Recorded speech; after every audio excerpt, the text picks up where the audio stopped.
Chapter 10 Southern Sudan, 2008. The men finished their meeting. They all stood and walked past Naya's house. Naya joined the crowd of children following them. A few minutes' walk behind her house, there was a tree. The men stopped at the tree, and the strangers talked to Naya's uncle some more. There was another tree, some 50 paces past the first one. With Naya's uncle beside him, one of the men stopped at the halfway point. The other man walked the rest of the way and examined the second tree. The first man called out to his friend in a language Naya did not understand. The friend answered in the same language, but as he walked toward the group, he translated for the chief, and Naya could hear him. "This is the spot, halfway between the two largest trees. We will find the water here." Naya shook her head. What were they talking about? She knew that place like the back of her own hand. It was there, between the two trees, that the village sometimes gathered to sing and talk around a big fire. There wasn't a single drop of water on that spot, unless it was raining. Southern Sudan, 1985. Salva reached for his gourd. He knew it to be half full, but suddenly it felt much lighter, as if there was hardly any water left in it. Uncle Dewar must have guessed what he was thinking. "No, Salva," he murmured, "you are too small, and not strong enough yet. Without water, you will not survive the rest of the walk. Some of the others, they will be able to manage better than you." Sure enough, there were now 3 women giving water to the men on the ground. Like a miracle, the small amounts of water revived them. They were able to stagger to their feet and join the groups as the walking continued. But their 5 dead companions were left behind. There were no tools with which to dig, and besides, burying the dead men would have taken too much time. Salva tried not to look as he walked past the bodies, but his eyes were drawn in their direction. He knew what would happen. Vultures would find them and find the bodies and strip them of their rotting flesh until only the bones remained.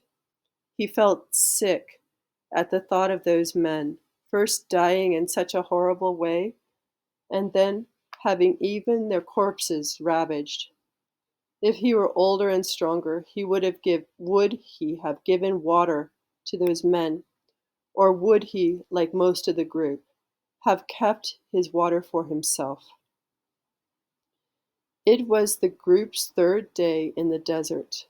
By sunset, they would be out of the desert, and after that it would not be far for the Itang refugee camp in Ethiopia. As they trudged through the heat, Salva finally had a chance to talk to Uncle about a worry that had been growing like a long shadow across his thoughts. "Uncle, if I am in Ethiopia, how will my parents ever find me? When will I be able to go back to Lun Arik?" "I have talked to the others here," Uncle said. "We believe that the village of Lun Arik was attacked and probably burned. Your family—" Uncle paused and looked away. When he looked back again, his face was solemn. "Salva, few people survived the attack on the village. Anyone still alive would have fled into the bush, and no one knows where they are now." Salva was silent for a moment. Then he said, "At least you will be there with me in Ethiopia." Uncle's voice was gentle. "No, Salva. I am going to take you to the refugee camp, but then I will return to Sudan to fight in the war." Salva stopped walking and clutched at his uncle's arm. "But uncle, I will have no one. Who will be my family?" Uncle gently loosened Salva's grip so he could take the boy's hand in his. There will be many other people in the camp. You will become friends with some of them.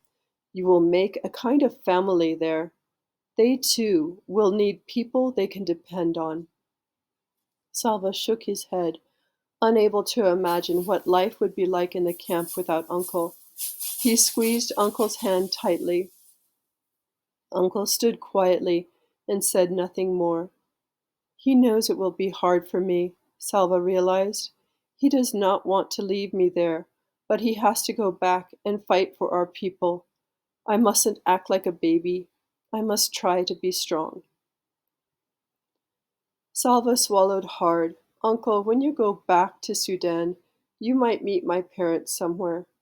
You could tell them where I am, or you could talk to those you meet and ask where the people of Lun Aruk are now." Uncle did not answer right away. Then he said, "Of course, I will do that, nephew." Selva felt a tiny spark of hope. With Uncle looking for his family, there was a chance they might all be together again one day. No one in the group had eaten anything for 2 days. Their water was nearly gone.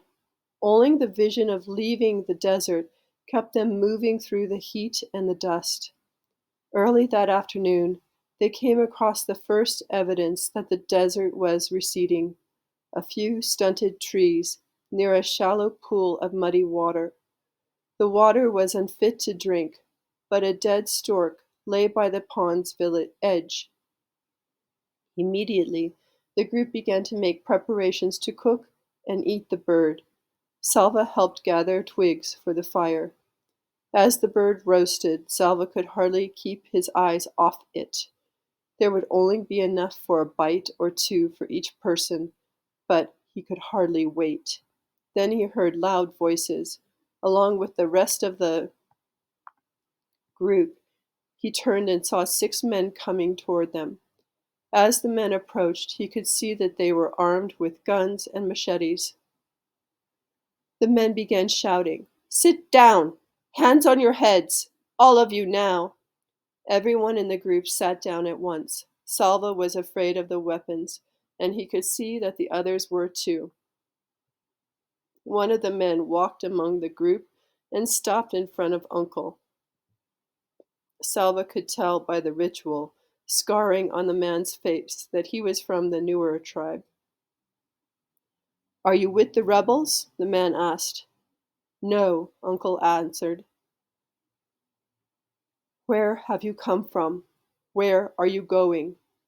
"We come from the west of the Nile," Uncle said. "We are going to Iteng, the refugee camp." The man told Uncle to get up and leave his gun where it was. 2 of the other men took Uncle to a tree several yards away and tied him to it. Then the men moved among the group. If anyone was carrying a bag, the men opened it and took whatever was in it. They ordered some people to remove their clothing and took that too. Salva was trembling. Even in the midst of his fear, he realized that for the first time on the trip, it was a good thing to be the youngest and smallest. The men would not be interested in his clothes. When the men had finished their looting, they picked up Uncle's gun. Then they walked to the tree where Uncle was tied up. "Maybe they will leave us alone now that they have robbed us," Salva thought. He heard them laughing. As Salva watched, one of the men aimed his gun at Uncle. 3 shots rang out. Then the men ran away.